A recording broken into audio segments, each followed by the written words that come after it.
Good morning, students. Once again, I hope you all are safe at home.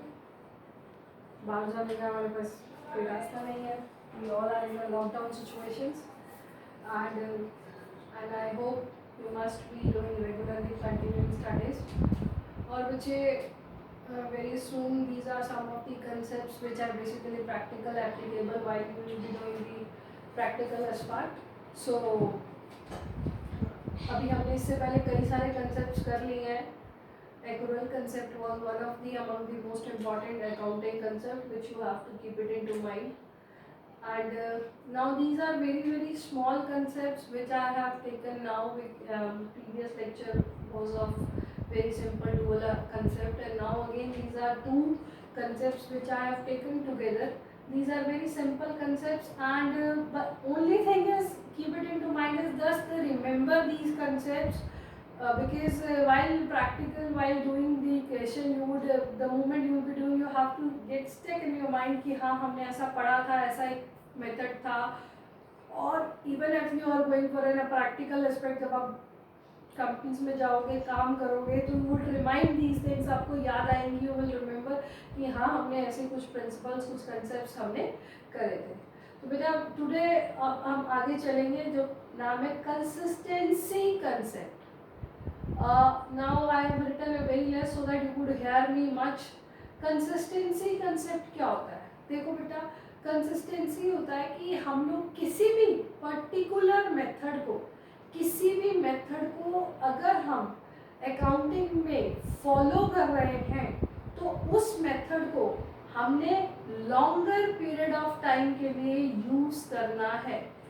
Accounting हमें ये कहती है भाई, अगर तुम कोई प्रिंसिपल, कोई मेथड फॉलो करते हो रिकॉर्डिंग ऑफ ट्रांजैक्शंस के लिए, कुछ बेटा ऐसा होता है हमारे अकाउंटिंग में जो पर्टिकुलर टॉपिक्स होते हैं, कंसेप्ट्स होते हैं, हर एक का एक मेथड होता है बुक्स पे रिकॉर्ड करने का, और एक काम को करने के कई सारे मेथड्स भी अवेलेबल होता है. तो अकाउंटिंग हमसे ये कहती है कि आप जो भी मेथड, पर्टिकुलर मेथड फॉलो करो, चॉइस इज योर्स. जो भी मेथड अगर आप फॉलो करोगे उसको लॉन्गर पीरियड ऑफ टाइम के लिए आपको फॉलो करना है. अगर बाय चांस, ये विल डिस्कस लेटर, रीजन क्या है, लेट्स, पहले मैंने एक एग्जांपल फ्रेम किया है. जैसे अभी हमारा एक चैप्टर आएगा आगे, वेरी लेट वैसे chapter, this is depreciation. Depreciation basically क्या होता है बेटा? Depreciation is continuing wear and tear of an asset. जैसे हम लोग गाड़ी घर में चलाते हैं, गाड़ी नहीं लाते हैं ना, उसके बाद कंटिन्यूसली 2 साल 3 साल 4 साल 5 साल जब तक यूज़ करते हैं तो उसकी जो वैल्यू है, जो उस एसेट के अंदर जो डिक्रीज आता है, जो उसकी वैल्यू में गिरावट आती है, क्योंकि हम कंटिन्यूसली उसको यूज़ करते हैं. वियर एंड टियर होता है, टूटती है, रिपेयर कराते हैं, अदर बहुत सारे फैक्टर्स होते हैं. Basically that is called as depreciation. Depreciation के कई सारे और अदर मीनिंग्स भी है, ऑब्सोलेंस ऑफ टेक्नोलॉजी भी है. Will do it in the chapter. अब एक सिंपल सा एग्जांपल लेते हैं. डेप्रिसिएशन एक हमारा अकाउंटिंग का कंसेप्ट है जो हमें बुक्स में, फाइनेंशियल स्टेटमेंट में असेट्स के ऊपर डेप्रिसिएशन चार्ज करना होता है. उसके दो मेथड है, स्ट्रेट लाइन मेथड है, रिटन डाउन वैल्यू मेथड. तो मान लो कि आपने अकाउंटिंग स्ट्रेट लाइन मेथड से करी, आपने इस साल अकाउंटिंग स्ट्रेट लाइन मेथड से करी है, और अगले साल आप रिटन डाउन वैल्यू मेथड से अकाउंटिंग करते हो, डेप्रिसिएशन का रिकॉर्ड करते हो. तो ऐसा हमें नहीं करना है.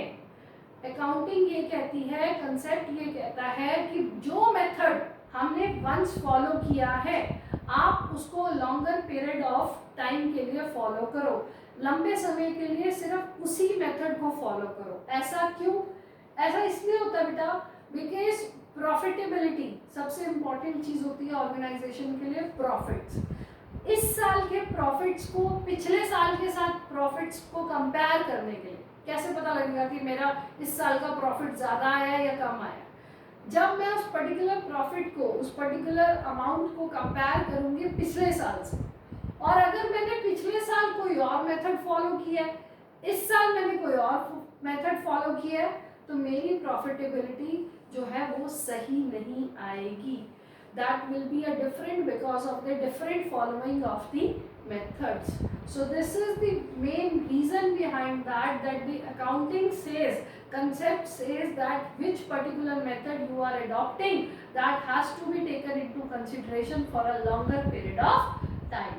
तो जैसे मैंने एग्जांपल लिया कि डेप्रिसिएशन का स्ट्रेट लाइन मेथड और रिटन डाउन में से अगर आप कोई भी मेथड से अपना बुक्स में रिकॉर्ड कर रहे हो तो आप उसी मेथड को लंबे समय तक फॉलो करोगे. Reason behind it that is the comparability कि हाँ जो पिछला प्रॉफिट है उसको इस साल के प्रॉफिट्स के साथ कंपैरिजन करना, that is a necessity because only then only we come up ki whether we are growing or we are going down. So that is basically the reason. एक और चीज़ है बेटा, ऐसा नहीं है कि अब ये restrictions हो गई हैं कि yes we have this is the concept कि हमें इस method को follow करना है, but in case if some changes are need to be required to adopt or to change a particular method, in that case we have to disclose. उस time पर हमें सारी इंफॉर्मेशन को डिस्क्लोज करना पड़ता है कि द नेचर ऑफ चेंज, क्यों ये चेंज है, वाई, क्यों करना चाह रहे हैं change, and what will be the effects of these changes into the financial statement. ऐसा करने से हमारी फाइनेंशियल स्टेटमेंट्स के ऊपर क्या इफेक्ट आएगा, दैट इज बेसिकली जो फाइनेंशियल स्टेटमेंट्स मैंने आपको पहले लेक्चर में भी बताया था. प्रॉफिट एंड लॉस अकाउंट और बैलेंस शीट को इकट्ठा हम फाइनेंशियल स्टेटमेंट का नाम देते हैं. तो बेसिकली वो आपसे ये कहना चाह रहा है कि अगर आपको किसी वजह से चेंज करना पड़ रहा है तो you have to disclose that why you are going to change this particular method, why was the need to change it and what will be the effect. इस सब चीज़ का आपकी कंपनी के, आपके ऑर्गेनाइजेशन के फाइनेंशियल स्टेटमेंट्स प्रॉफिटेबिलिटी पर क्या impact आएगा. सो दैट इज, बट बेटा ये बहुत ही सीनियर बात, बहुत लंबे टाइम में जाकर मेथड्स को चेंज किया जाता है. वैसे generally single method once is adopted it actually works for a longer period of time, even for years, if I would say for 20 years, 30 years, 50 years, lot of years is being taken. So very less cases are there when the changes, but yes, changes are there and it has to be happened. But if it has to be happen, it has to be disclosed. Next which will go to concept or the principle of full disclosure or full disclosure concept, which is basically full disclosure. क्या होता है full disclosure? मतलब सब कुछ information open कर दो, सब कुछ इंफॉर्मेशन ओपन कर दो. No omission. बुक्स में आप कोई भी चीज़ को छोड़ोगे नहीं, किसी भी चीज़ को आप लीव नहीं करोगे. लीव मतलब all the relevant information has to be disclosed into the financial statements. कि जो भी आपकी इंफॉर्मेशन नेसेसिटी है, जो भी इंफॉर्मेशन आपकी ज़रूरी थी, आपके बुक्स में रिकॉर्ड करने की नेसेसिटी थी, that has to be full disclosure. आपको किसी भी चीज़ को छुपाना नहीं है, किसी भी चीज़ को ओमिट नहीं, छोड़ना नहीं है. ऐसा नहीं है कि अगर आपने कोई चीज़ अर्न करी है, रेवेन्यू कोई अर्न किया और आप उसको हाइड कर रहे हैं कि ठीक है मुझे 5 जगह से पैसे मिले, 4 जगह का मैंने बुक्स में दिखा दिया, 1 जगह का नहीं दिखाया. या फिर अगर आपने कोई एक्सपेंसेस पे किए हैं तो यू आर नॉट ओपनिंग, कोई लाइबिलिटी है उसको शो नहीं कर रहे हो, तो ऐसा हम नहीं कर सकते हैं. Full disclosure means no omission. सारी नेसेसरी इंफॉर्मेशन, सारी relevant information has to be disclose into the financial statements. ये बहुत ज़रूरी है. इवन आई वुड से कि कई बार अगर बैलेंस शीट बनने के बाद भी हमारी कोई इन्फॉर्मेशन बाद में निकल कर आती है, आप बैलेंस शीट बना चुके हो, उसके बाद later on there is some change, या कोई 10% कोई चीज़ आपसे छूट रही है, या कोई चीज़ आपका लॉस हो गया है बाद में और बैक पीरियड का था, कोई एसेट खराब हो गया, कुछ भी है, that all thing has to be disclosed by giving some footnotes, or even you have to disclose properly that this particular thing has happened and this would have such effect on the financial statement. ऐसा करने से हमारे financial statements पर क्या effect आएगा?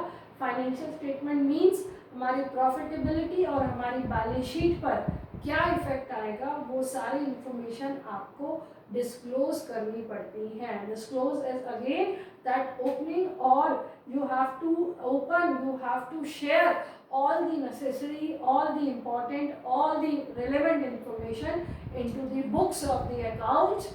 और अगर आप कुछ हाइड कर कर चलते हो, कुछ ओमिट, कुछ छोड़ देते हो या कुछ मिस करके चलते हो, तो यह profitability will not be accurate. आपका एक्यूरेसी लेवल ठीक नहीं आएगा, and your figures will not be the reliable, that can not be taken into consideration. So वो जो होगी वो बहुत मैनिपुलेटेड फिगर्स होंगे, तो वी कैन नॉट यूज और यू कैन नॉट जज exact profitability of your organization. So this was first concept. We have gone through consistency, कि अगर हम कोई पर्टिकुलर मेथड को अडॉप्ट करते हैं तो वो हम लॉन्गर पीरियड के लिए चलाएंगे.